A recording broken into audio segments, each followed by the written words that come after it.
नमस्कार दोस्तों, आपका फिर से मेरे चैनल में स्वागत है।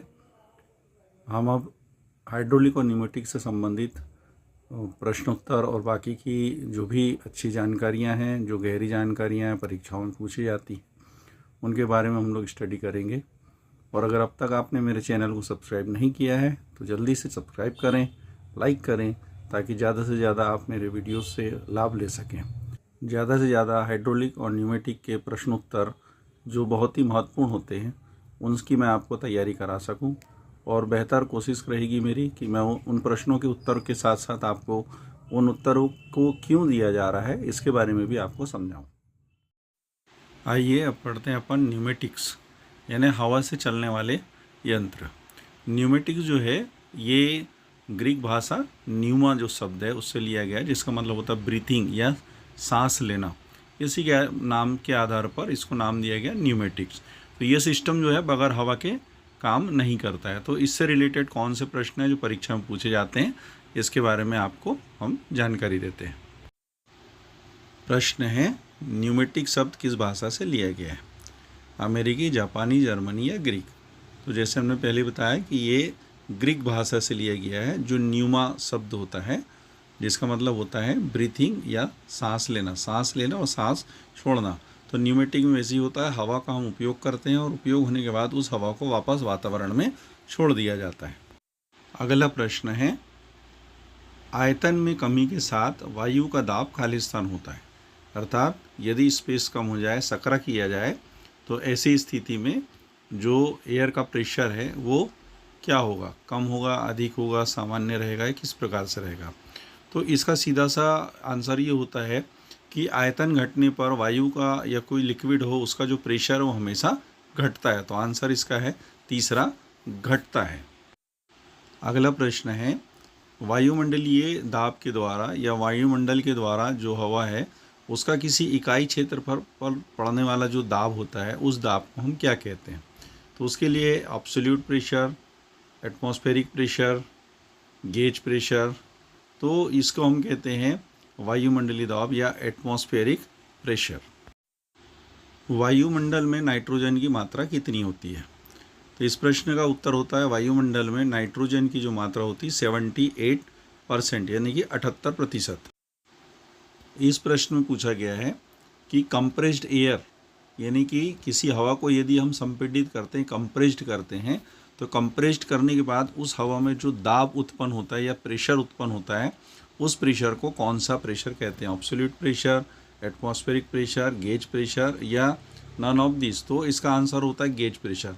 आपने देखा होगा जैसे पैडल पंप से अगर आप हवा भरते हैं गाड़ी के टायर आदि में, तो उसमें आप देखेंगे उसमें जो लगा हुआ गेज लगा होता है, उस गेज में पता चलता है कि कितने प्रेशर का हम उसमें हवा भर चुके हैं।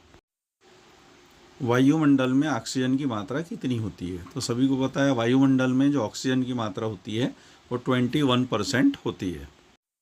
फिर पूछा जाता है एब्सोल्यूट प्रेशर, जिसे हम निरपेक्ष दाब भी कहते हैं, इससे आप क्या समझते हैं?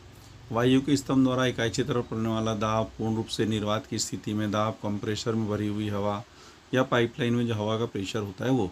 तो इसे आप हमेशा याद रखिए, जो एब्सोल्यूट प्रेशर होता है वो पूर्ण रूप से निर्वात की स्थिति होती है, यानी कि एटमॉस्फेयर प्रेशर से यदि हम ऊपर जाते हैं तो गेज प्रेशर मिलता है, और एटमॉस्फेयर प्रेशर से जब हम नीचे आते हैं तो हमें एब्सोल्यूट प्रेशर प्राप्त होता है। इस प्रश्न में समुद्र तल पर मानक वायुमंडलीय दाब खालिस्तान के बराबर होता है, पूछा गया है। इस प्रश्न में मैंने बताना चाहा हूँ आपको कि ये जो क्वेश्चन है दो प्रकार से पूछा जाता है। इसमें पास्कल या बार, दो प्रकार से इसके ऑप्शन दिए जाते हैं। तो हमने इस प्रश्न में दोनों ही शामिल करते हुए बनाया है। इसमें जो आंसर होता है वो होता है 101.35 पास्कल और 13.25 मिलीबार। अर्थात इसमें जो आंसर होगा वह तीसरा और चौथा होगा। परीक्षा में यह आपको 101.35 पास्कल के ऑप्शन के साथ या फिर 1013.25 मिलीबार के ऑप्शन के साथ में पूछा जा सकता है। कभी कभी यह भी प्रश्न पूछा जाता है कि दाब की गणना का फार्मूला क्या है? तो दाब की गणना का जो फार्मूला होता है, दाब बराबर बल बटे क्षेत्रफल। इस प्रकार से इसका आंसर होता है दूसरा, P = F/A। बार न्यूमेटिक प्रेशर का मेट्रिक इकाई होता है।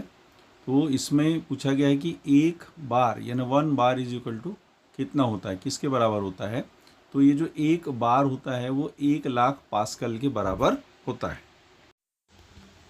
बल या फोर्स की गणना का फार्मूला क्या होता है, इसमें भी हम देखते हैं कि जो बल के लिए फार्मूला होता है, बल बराबर दाब गुणित क्षेत्रफल के बराबर होता है। बार से रिलेटेड एक और प्रश्न आता है कि एक बार का मान कितना होता है। पहले हमने देखे थे कि पास्कल के रूप में ऑप्शन दिया था, अब जो दिया है वो मीटर या सेंटीमीटर के रूप में दिया हुआ है। तो इसका जो आंसर होता है 1 किलोग्राम प्रति वर्ग सेंटीमीटर। ये भी पूछा जाता है कई बार कि दाब मापने की एसआई इकाई क्या है या एसआई यूनिट ऑफ प्रेशर, तो उसका आंसर होता है पास्कल। इसी प्रकार से एक प्रश्न ये भी पूछा जाता है कि जो बार है वो दाब मापने की कौन सी इकाई है। तो जो बार होता है वो दाब मापने की मेट्रिक इकाई होती है। जैसे पास्कल एसआई यूनिट में हम लोग ने कहा कि दाब मापने के लिए पास्कल यूज़ करते हैं, वैसी वर्किंग के लिए हम लोग जो मेट्रिक इकाई है बार, इसका उपयोग करते हैं। कई बार ये भी प्रश्न पूछा गया है कि 1 पास्कल का मान कितना होता है। जो 1 पास्कल है उसका मान होता है 1 न्यूटन प्रति वर्ग मीटर। यहाँ पे पूछा है कि न्यूमेटिक में FRL का अर्थ क्या होता है। तो FRL का जो मीनिंग है वो क्या होता है कि F से होता है फिल्टर, R से जो होता है रेगुलेटर और L से होता है लुब्रिकेटर। ये एक ऐसा सिस्टम है जिसके लगाने से हमारा न्यूमेटिक सिस्टम बहुत अच्छे से काम करता है। इसलिए जितनी भी हमारी एडवांस मशीनें होती हैं उसमें आपको ये सभी बहुत आसानी से देखने के लिए मिल जाएगा। तो FRL यानी कि फ़िल्टर, रेगुलेटर और लुब्रिकेटर।